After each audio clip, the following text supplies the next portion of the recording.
ओ जी, ये 28 वाला मैच कौन सी तारीख में आता है जी? 28 वाला मैच चाहिए, 28 वाला मैच चाहिए आगा जी। भैया आगा जी 28 वाला मैच तो इन जनाब को नहीं दे पाए, लेकिन इंडिया ने अपने वादे के मुताबिक कल हर पाकिस्तानी को वही जिल्लत दी है जिसके वो हकदार हैं। इंडिया ने कल 5 विकेट से एशिया कप का फाइनल जीतकर एक बार फिर से न सिर्फ पाकिस्तानी बड़बोलों के मुंह बंद किए, बल्कि ऑपरेशन सिंदूर पर जीत का तिलक भी कर दिया। वहीं पाकिस्तानियों को यह भी बोला गया, क्या इतने बेगैरत हो? अगर किसी को यह देखना है कि पाकिस्तानियों के 11 बेसिस कैसे उड़े, तो कल दुनिया ने इसे लाइव देखा। पाकिस्तानियों ने तैयारी शर्मा जी की करी थी और पेपर में वर्मा जी आ गए।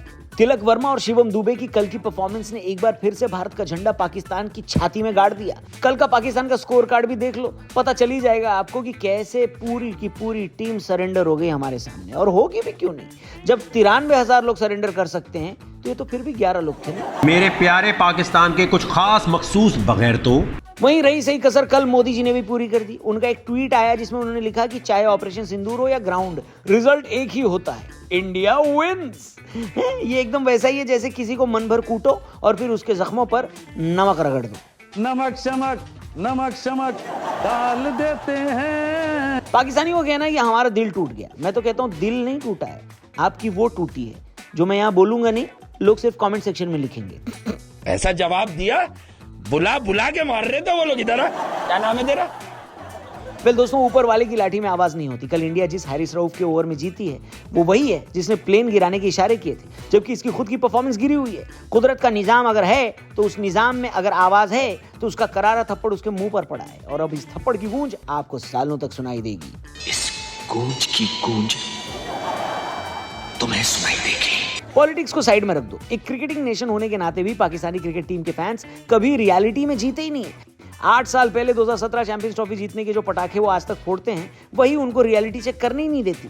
मैं लिख कर देता हूं कि कल की हार के बाद भी आप इनके फैंस को सुनेंगे तो ये उसी मैच की बात करेंगे, क्योंकि भागना इनका पार्ट टाइम गेम है। चाहे गेम हो या वॉर, भगोड़ों के देश में तो भगोड़े ही आएंगे ना भाई साहब। मैं बगैरत हूं। पाकिस्तानियों, आप लोगों को ये जिल्लत बहुत कड़वी लग रही होगी, लगनी भी चाहिए, क्योंकि आपने जंग और खेल को एक तराजू में तोला है। आपकी सोच में भारत के लिए वो नफरत दिखती है जो क्रिकेट जैसे खेल को भी अपनी नफरत का स्टेज बना देती है। इसका सबसे बड़ा एग्जांपल है शोएब अख्तर। जी हाँ, लंबे बालों का झहुआ लटकाया ये जनाब मैच से पहले ये बोल रहे थे कि इंडियन टीम का ऑरा तोड़ दो, उनका बुरा दिन तो आना ही है, it will be Asia cup final. ये देखने के बाद भी मैं चुप था, क्योंकि जवाब परफॉर्मेंस से दिया जाता है दोस्तों। अब मैं इनसे पूछना चाहूंगा कि औरा तो छोड़ो भाई साहब, इंडिया ने आपका कुछ और तोड़ दिया है, और जो तोड़ा है उसको टिका के जरा बैठ जाओ ना कुर्सी पे। हेलो, गाली बकेंगे। क्रिकेट की स्टेज को पॉलिटिकल स्टेज बनाने की जो गंदी हरकत इस पूरी सीरीज में पाकिस्तानियों की तरफ से की गई थी, वो कायदे से पाकिस्तानी क्रिकेट टीम पर बैन लगवाने के लिए काफी है। कभी मैच रेफरी, कभी हैंडशेक, तो कभी मैच फिक्सिंग। ग्राउंड से बाहर ये प्रेशर बनाने की वो हर कोशिश हुई जिससे इंडिया का फोकस हटे। ये पहली बार था कि क्रिकेटिंग मैनेजमेंट एजेंसी का ध्यान क्रिकेट चलाने की जगह प्रोपेगेंडा चलाने पड़ता। एक प्रोफेशनल टीम के प्लेयर्स के लिए इतना सब कुछ देखना नॉर्मल नहीं होता, क्योंकि वो गेम खेलते हैं, लेकिन इन लोगों ने तो हर चीज को अपनी फ्रस्ट्रेशन निकालने का स्टेज बना रखा है। इनको यूएन का स्टेज दो तो भीख मांगने लगते हैं, क्रिकेट की फील्ड दो तो माफी मांगने लगते हैं। भाईजान, हमसे इतना उम्मीद मत लगाओ, हम नहीं देंगे माफी। अब जिस हैंडशेक को लेकर पाकिस्तानियों ने इतना बवाल किया था, हाथ छोड़ो, कल इनके बोर्ड के प्रेसिडेंट मोहसिन नकवी ने इन्हें नजर मिलाने लायक नहीं छोड़ा।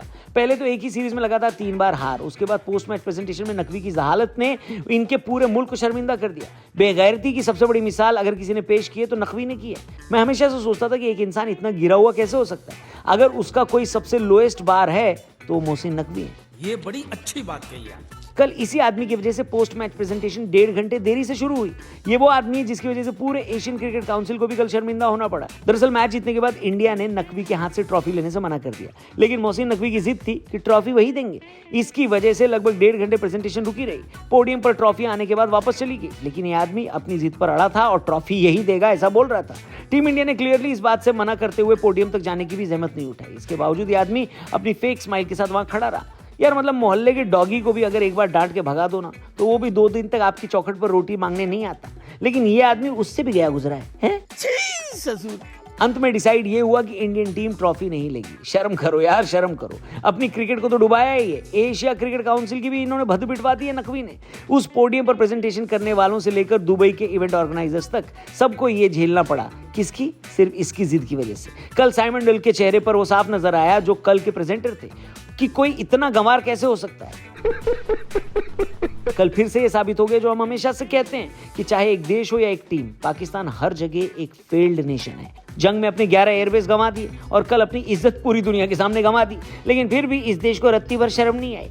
खैर, पाकिस्तानियों की ठुकाई तो होनी अभी बाकी है, क्योंकि उनके मीडिया की, उनके फैंस की, उनके सो कॉल्ड एक्सपर्ट्स की जो रिएक्शंस आएंगे उसके ऊपर एक कड़क वीडियो हम कल सुबह इसी चैनल पर लेकर आएंगे। जाने से पहले आप बस चैनल को सब्सक्राइब करना और बेल आइकन दबाना, जिससे वीडियोस आप तक पहुंचे, नोटिफिकेशंस आप तक पहुंचे। Thank you for watching. कल मिलते हैं। जय हिंद।